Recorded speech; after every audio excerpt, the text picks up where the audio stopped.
Салават шаарында жайгашкан жазаларды аткаруу мекемесин тазалоо жумуштары 69%га бүткөрүлдү.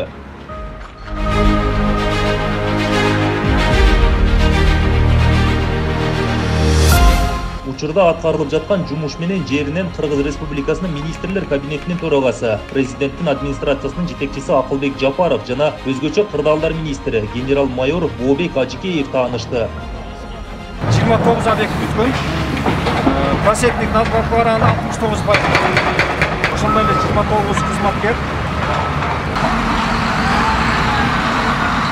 Жумушту өзгөчө кырдаалдар министрлигинин алдындагы өзгөчө кырдаалдарды алдын алуу жана кесепеттерин жоюу кызматы колго алып, жумушчу топ түзүлүп, 23 оор техника тартылып, күйүүчү май менен камсыздалган.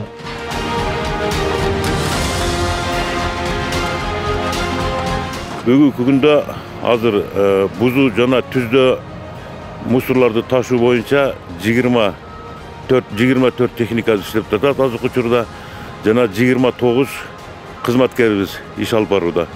Азыр бүгүнкү күндө жалпы 42 курулуш болсо, анын 29-у толук бузулуп, тазаланып бүттү жана мусорлары ташылып, азыркы учурда 69% толугу менен аяктады.